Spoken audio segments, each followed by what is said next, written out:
Well, U.S. Representative Ashley Hinson's campaign says State Senator Liz Mathis supports the same policies as nationally recognized Democrats. The Republican is making the argument in a television ad against her opponent in Iowa's 2nd Congressional District, which includes Dubuque, Waterloo, and Cedar Rapids.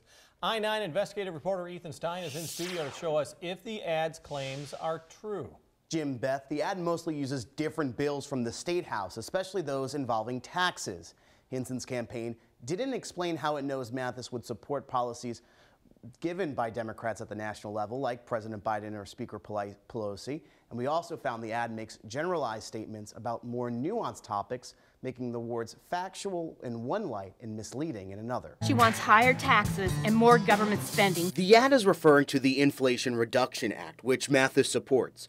According to the Congressional Research Service, the new law allows Medicare to negotiate drug prices, funds numerous climate initiatives, and makes changes to tax laws.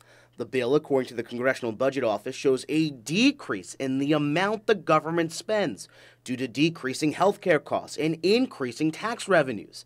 Hinson's campaign is using data from a nonpartisan group called the Joint Committee on Taxation. That group shows a slight increase in the tax rate. The highest is a 0.6% increase for those making more than $1 million.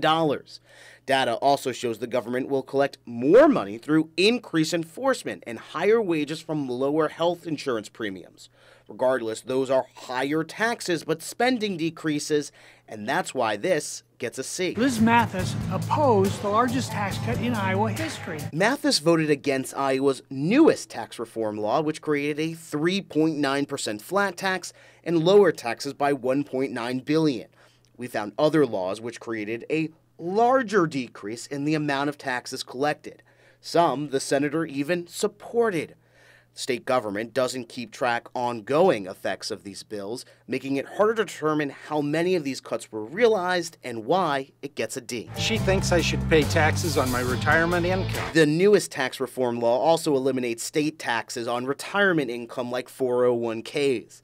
The ad leaves out this was part of a much larger reform Mathis opposed and why it gets a B. Mathis even wants to tax the mileage on my car. Taxes are built into gas prices. As electric vehicles are becoming more common, potentially reducing revenues, Mathis introduced this bill in 2020. It would test if the government could collect taxes on the amount of miles a car traveled instead.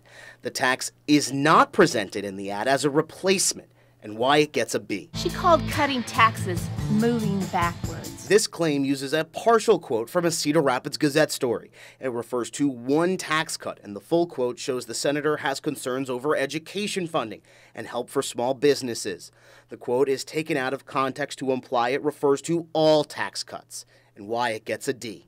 Now, we fact-checked two ads from her opponent's campaign yesterday. You can read those fact checks online and others from candidates across the ballot on KCRG.com. In studio, Ethan Stein, KCRG TV9 News. Ethan, thank you.